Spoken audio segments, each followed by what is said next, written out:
Good morning. Welcome to my YouTube channel. I'm Norma Cowie, and this is Norma Talks. Now, today I'm actually starting because of a comment that was left on one of my other talks.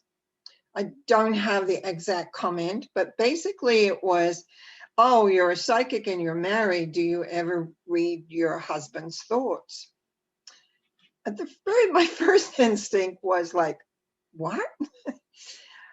First, and so I wrote back actually underneath. I replied by saying several things, basically pointing out that I was a professional psychic and I read energy, not people's thoughts. And over the years, when I've been in social situations and people say, oh, you're a psychic, I'll have to watch what I think. I just say, I don't read the thoughts. But really, as a professional psychic, I do not read anything about anybody and anywhere unless they ask, like if they're having a private consultation, of course. But sometimes my friends might ask me, what do you think, or what do you get on this?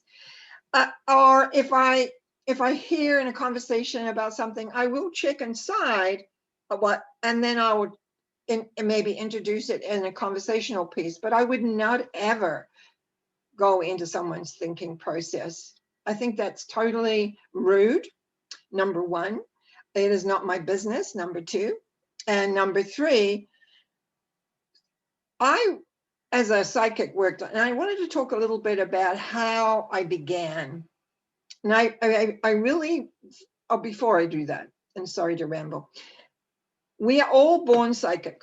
This is the one thing I have come to understand and know, that when we come out as a little baby, all our psychic abilities are in play.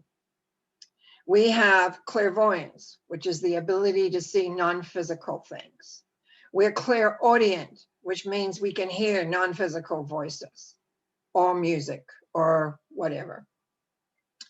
We also have, little known people know this, we also have a psychic nose. So we have a smelling, a non-physical smells, and we also have taste. And I only came across those many years later just through circumstances. But we all have intuition. And usually because the intuition is part of our aura, part of our chakra system, most of us has some form of intuition that is working. With guys, they usually say it's a gut feeling they get because they'll get it in their stomach a lot, or they feel it. They just go, it's a gut feeling. Same thing. It's your intuition. Now, the way I teach this when I'm teaching psychic development is being able to put all those techniques together and make it very easy, excuse me, for a person to be able to go into get the information that they want. Now, I shut down as a child, and the majority of people tend to. Traumas of any kind will do that. For me, as I look back, it was like I could hear thoughts. I literally could hear thoughts, and it was very disturbing to hear something come out of a person's mouth and something come out of their thoughts that were two different things. So I literally shut that down. And so I never really have opened up their being able to read thoughts because, first of all, as I said earlier, it's none of my business what you're thinking. If you want to share something with me, I'm always very open to hear or listen or give, and I definitely can give my 10 cents worth. Now, how do we begin to open up these natural talents? Because it is natural. That's how women were hunting, or women were gathering, or they had people coming to do, raid the villages or whatever. Often it was their senses that let them know that was going to happen. And some people would say, well, it was their guides talking to them and saying, and yes, it's all appropriate depending on how they were working. But if you ever go back into in time into a past life way back, you'll find that you were really aware of your environment. Your aura was way, way out there checking everything. Where today I teach people to bring it in, so it's much more, in a sense, because then you're much more compacted and you're not picking up everything, because we live with a lot more people around, a lot more things happening. And when you're in the early villages, there weren't that many people, so you could expand your aura. I'm fairly sure, I haven't been to Africa, but I've always felt that the people there's auras are fairly large. And that's why in some cultures that come into our culture and learn to drive had difficulty, because they haven't learned how to keep their auras compact in their own car, because they spread out. Just a technical thing, but it's something that sometimes can create a little bit of an issue. One of the things to recognize, I want to talk a little bit about how I got into this. I had a grandmother who did automatic writing and did healing. Now, she died when my dad was 11, but I heard stories the whole time I grew up. And I know I've talked about this before, but the thing is that I was always intrigued. I was always curious about, you might say, the paranormal and how does that work and what does this mean? And my dad would explain to me how his mom used to heal headaches, but she got the headaches. Years later, I went back and explained why she got the headaches. And it was really just not knowing that all she had to do was flick her hands out more, or bring her hands out more. Things like little things that we now know work and know because of the exchange of information and all the many, many other things that we're doing. Now, I was lucky, as I have often been in my life. I was in the right place at the right time. I began to learn a brand new method of reading tarot. And for 3 years, I studied with a gentleman by the name of William Boulderstone, who was from England. He was a medium. Didn't want anything to do with tarot at all, but circumstances, friends gave him one when he had a heart attack, and his guide said, you're going to devise a new method of reading. And I studied with him from his first class for 3 years. I have written books about his technique. I have continued to teach his technique, adding, I must say, some of my own things that I have discovered, but the basic technique that I teach is still his. And his way of looking at tarot was so different from what is even today normally accepted as the way to look at tarot and even to read tarot. The key here was he taught us how to read tarot for ourselves. And in learning how to read tarot for ourselves, we had to learn about who we were, because his whole method dealt with a psychological aspect of life, a spiritual aspect of life, a journey of life as to how life works, where we go, what we do, how it all works out. Now, what I began to realize, I was developing what I call my psychic muscle. When I first started out, I was in my early 20s. But when I turned 30, I became professional. I started reading in a store. I started teaching first and then reading, because people wanted readings. So I began that I could do so many a day, and then I get tired. And so I had to think about that. How come I got tired? Because we know there is energy and you can pull energy in, but I would just be like, oh, I would do 3 or 4 readings and it would be that, well, I've done enough. Thank you very much. The element of the psychic muscle is that you build up. Now, if you're a runner, you don't go out and run a marathon right away. If you're a very big sprinter, you don't just go sprint everywhere. You build up the muscle tone. You build up the endurance. You build up the awareness. Years later, when I was reading in psychic fairs and traveling, I was also producing them, but I would go and read as well. I could read all day. We would start at 11 in the morning and go to 10 at night with a few breaks. And it wouldn't matter. I could read as good as the first as the last, because the energy was there. I had a muscle that knew how to do that. But then I went because we were traveling. We would have 3 days of a lot of readings, and then we'd have a couple of days as we moved to the next town or whatever we were doing or coming home. And then I'd have a rest, which is what any athlete does. And that's another thing that people don't always realize, that a psychic person has to have downtime. They have to be a real person in life. They have to do things they like. I like sports. I grew up in New Zealand. We're a sporting country. So it didn't take long for me to get also involved in certain, not so much the Canadian sports, because I was older and I began to have more downtime and things. And I follow British soccer team. I follow tennis. Sometimes I find in the last few years, I used to like watching the cycling races. Don't seem to be putting those on TV or anything anymore. I found a site that I can watch a lot of different sports. But the same thing is, though, that the ability to create your psychic awareness, your intuition, your connection with your inner self, your awareness that there is an energy in this universe that is there. And that brings me to the point number 2. Often people think that if a person is psychic, they are also spiritual, or they have a philosophical element. That is not the truth. It's a very different element. Yes, I learned how to develop my psychic ability. Yes, I taught psychic awareness for years. I taught meditation for years. I taught tarot card reading for years. But in it was the spiritual awareness of your own growth and your connection to the force that exists.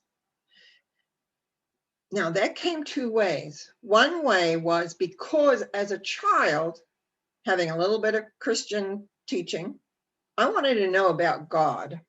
I wanted to know what God consisted of.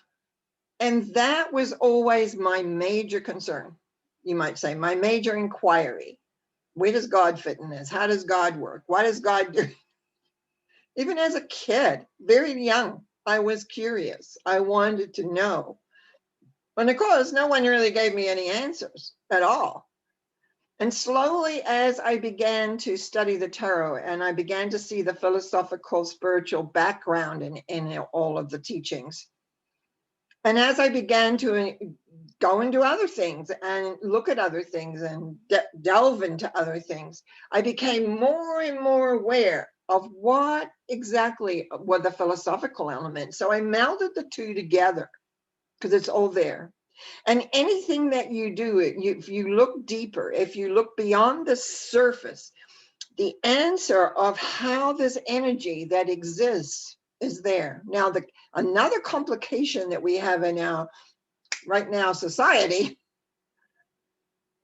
is that it doesn't come, it's, how do I say? I was going to say it doesn't come knocking on the door usually.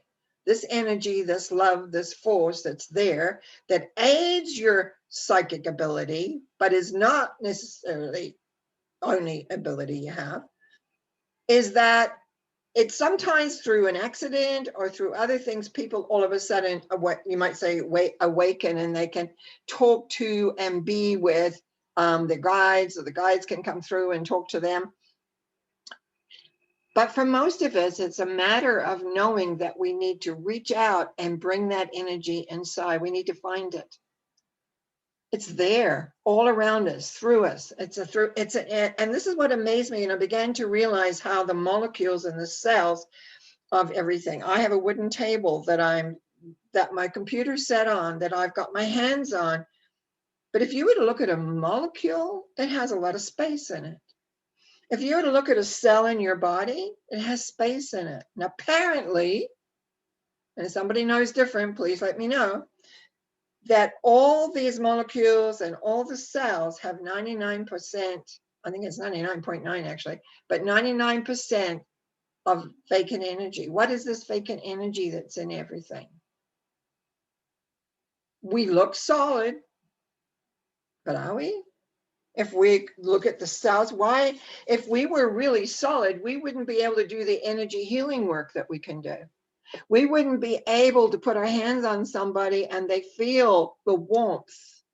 We wouldn't be able to hug somebody I'm smiling because we're not supposed to do that right now. We can't, but if we hug somebody, we feel the connection. We feel more. We feel healthier. We feel well-being because every cell in our skin is porous in a way. Energy can come in and energy can go out.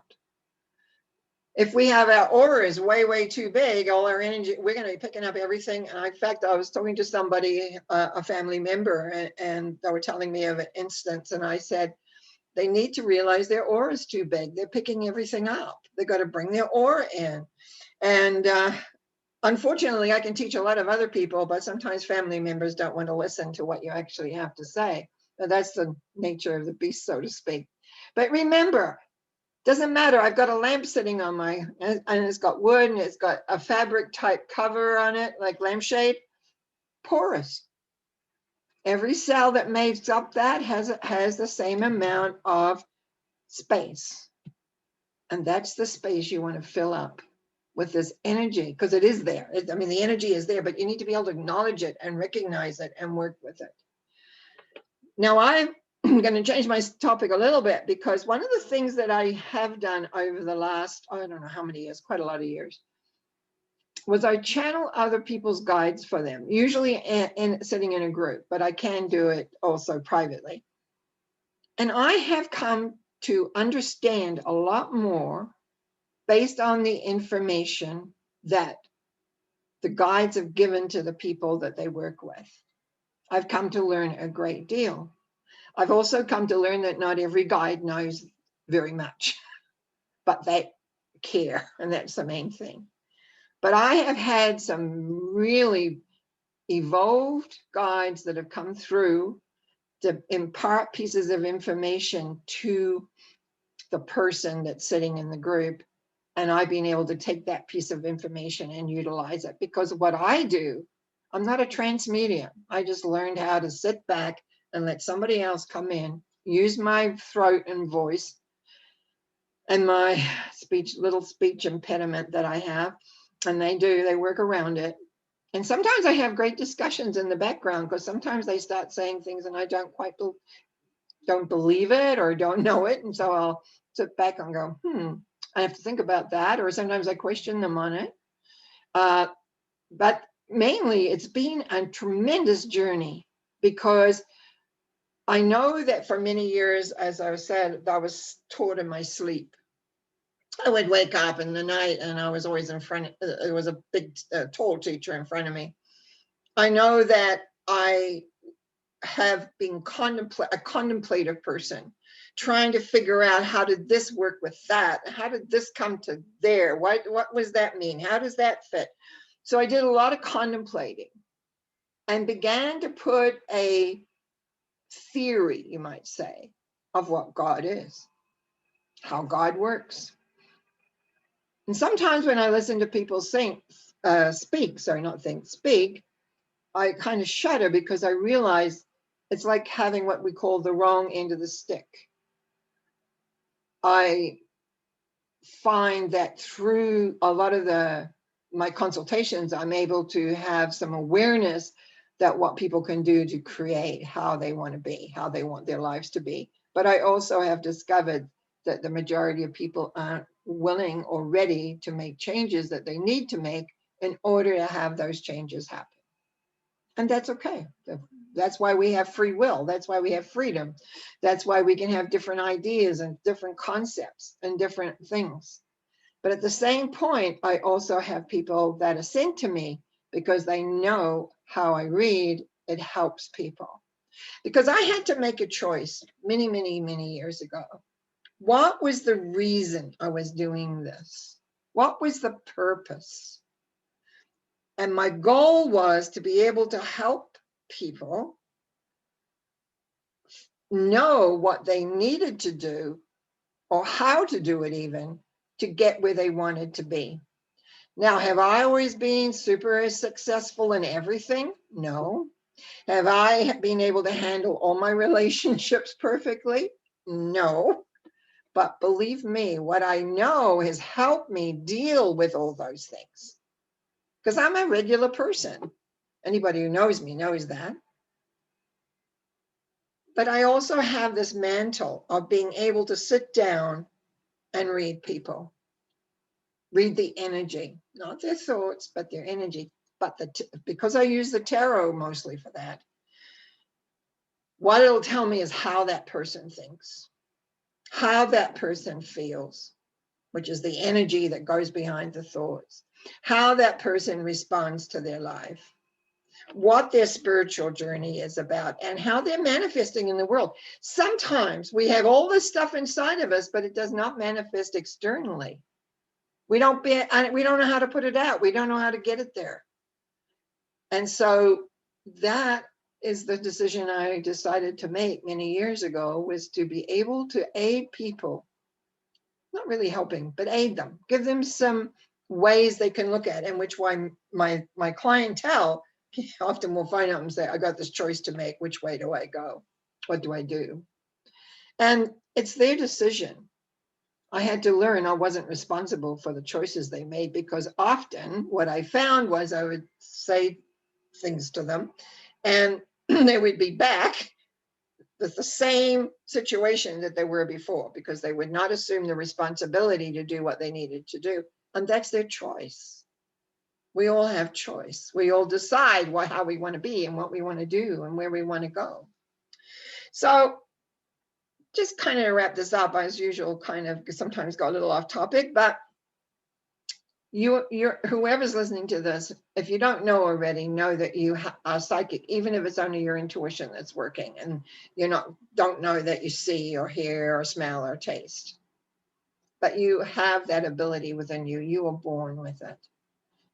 It is quite easy to bring that forth, quite easy. And the key is clearing blocks, because that's the other side of my work, clearing people's blocks, so that they're able to get clear the beliefs, attitudes, judgments, other energies that are not balanced correctly, and everything. That's my work has evolved into that, which I appreciate and enjoy and like a great deal. It gives me great satisfactions, actually. But you have that ability to be able to utilize all that you were born with. So I'm going to, in closing, as I thank you for listening, as I thank you for subscribing and connecting to my website to sign up for my monthly newsletter, I want to just say thank you for being you. We're all humans walking this road. We can choose to have a philosophy, spiritual aspect to ourselves, and we can choose not. But it is the delight of life, the delight of seeing the beauty around us, the delight in watching a small child just be so totally free and comfortable. All of those delights remind us what life is: love, appreciation, an understanding that people have things that they go through, but also in knowing that there is this energy in this universe that cares and loves for you. And the key is for you to allow it in and work with you so that you can be more. More of what? Who knows? That's the excitement. That's the enjoyment. I want to thank you and wish you really well. I will be back on Sunday. Yes, my little Sunday thoughts continue. I live stream those. It's a very different aspect. I will see you again Sunday and then again next Wednesday. Bye now.